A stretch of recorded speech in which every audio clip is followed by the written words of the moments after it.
Hai guys, kalian pernah lihat kasus ini? Ini adalah foto seorang wanita cantik bernama Kristina Joksimovic yang juga merupakan seorang mantan finalis Miss Switzerland tahun 2008. Ia juga berprofesi sebagai pelatih model yang cukup ternama dan terkenal di negaranya. Selain berprofesi sebagai pelatih model terkenal, nyatanya Kristina merupakan seorang istri dari pengusaha yang bernama Mark Ribben atau di beberapa sumber disebut sebagai Thomas. Dari pernikahannya ini, mereka dikaruniai 2 orang anak yang cantik, tumbuh sehat, ceria, dan juga pintar. Sekilas keluarga mereka tampak sempurna, tampak bahagia, romantis, adem, ayem, bahkan tidak ada kabar miring yang menyelimuti rumah tangga mereka. Seringkali mereka disebut sebagai couple goals dan menjadi panutan dari pasangan-pasangan lainnya, serta contoh dari keluarga bahagia. Namun, kebahagiaan mereka tak berlangsung selamanya. Berita-berita buruk pun mulai bermunculan.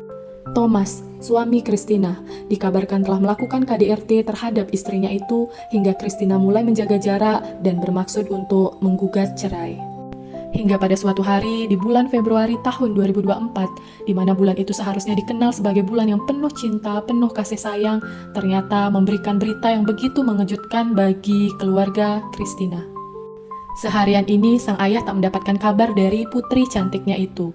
Ia justru mendapat telepon dari sekolah TK cucunya yang merupakan anak dari Kristina.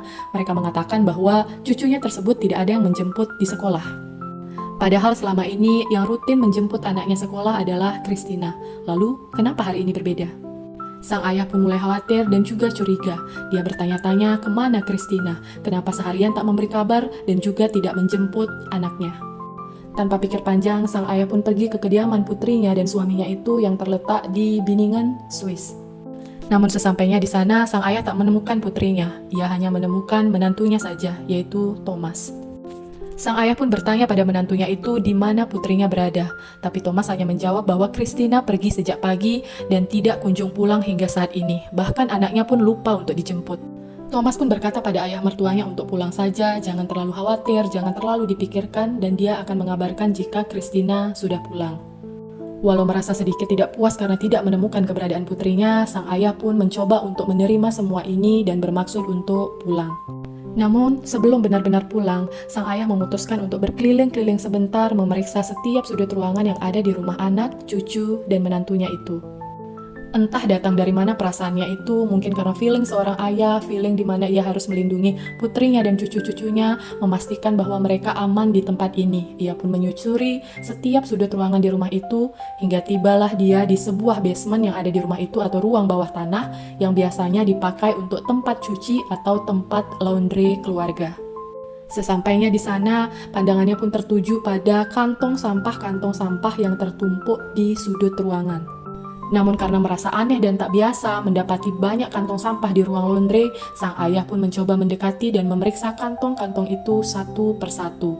Namun tanpa diduga, di salah satu kantong tersebut dia menemukan pemandangan yang mengerikan. Sang ayah menemukan kelapa putrinya, yaitu Kristina. Tentu saja sang ayah begitu syok, terkejut. Dia langsung berlari keluar rumah, menelpon kepolisian sambil menangis-nangis mengatakan bahwa ada sesuatu yang menyeramkan yang ia lihat di rumah putrinya. Di sisi lain, sang ayah pun mencoba untuk menenangkan diri, mengatakan bahwa itu bukanlah kelapa putrinya, tapi itu hanyalah boneka, sambil menunggu pihak kepolisian datang.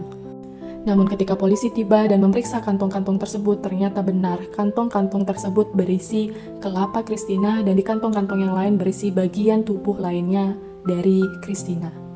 Dan yang paling mengejutkan bahwa di dalam ruangan itu mereka menemukan satu blender yang berisi potongan-potongan daging yang setengah hancur dan juga ada cairan kimia. Setelah diidentifikasi, ternyata potongan-potongan tersebut adalah bagian tubuh Kristina.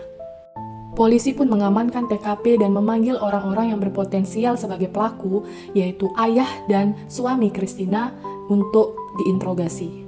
Sang ayah terlihat begitu hancur, begitu kacau, sambil menangis-nangis. Dia mengatakan kepada pihak kepolisian bahwa ia sama sekali tidak tahu di mana Kristina berada dan ia sangat terkejut melihat kondisi putrinya sudah mengenaskan seperti itu. Lalu bagaimana dengan suaminya? Awalnya sang suami mengatakan bahwa ia juga tidak tahu menahu akan keberadaan jenazah di basementnya atau di ruang bawah tanah rumah mereka. Tapi setelah diinterogasi lebih dalam oleh pihak kepolisian, akhirnya Thomas mengakui bahwa ia telah memutil istrinya itu. Saat pihak kepolisian bertanya bagaimana kronologinya, Thomas mengatakan bahwa saat dia pulang ke rumah, dia telah mendapati istrinya itu sudah dalam kondisi tidak bernyawa.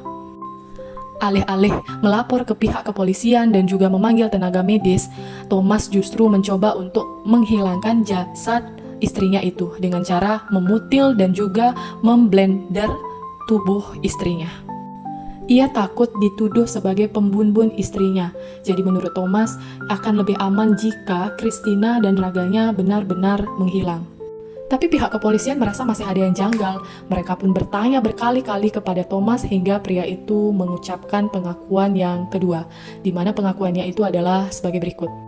Thomas mengakui bahwa dirinya yang telah membunuh istrinya tersebut, tapi tindakannya ini dianggap sebagai tindakan pembelaan diri karena dia mengatakan bahwa Christina yang lebih dulu menyerangnya menggunakan pisau hingga dia tak sengaja pun mencekik leher Christina hingga tak bernyawa. Setelah sang istri tak bernyawa, dia pun mencoba untuk menghilangkan jejak dengan cara memutilnya. Lagi-lagi pihak kepolisian geleng-geleng kepala. Mereka masih mengatakan bahwa Thomas itu berbohong. Kenapa? Jika ini merupakan suatu tindakan pembelaan diri dan mereka sempat berantem hebat atau bertengkar hebat sebelumnya, tentunya ada luka-luka di tubuh Thomas ataupun di tubuh Christina hasil dari pertengkaran mereka. Nyatanya di tubuh Thomas itu bersih dan di tubuh Christina juga bersih, tak ada luka-luka selain cekikan. Psikolog pun menyatakan bahwa Thomas ini menunjukkan perilaku yang narsistik dan juga memiliki kecenderungan untuk melakukan kekerasan yang berulang. Thomas pun dianggap memiliki energi kriminal yang sangat tinggi, di mana dia menunjukkan sikap yang begitu dingin, terencana, dan kurangnya empati, mirip dengan ciri khas seorang psikopat. Hingga saat ini belum ada putusan resmi dari pengadilan karena persidangannya juga masih berlangsung dan sangat tertutup. Tapi jika dilihat dari bukti-bukti yang ditemukan, di mana dia sangat begitu kejam, dan pihak kepolisian atau pihak yang berwajib juga mengatakan Thomas memiliki energi kriminal yang cukup tinggi, kemungkinan besar dia akan mendapatkan vonis yang berat.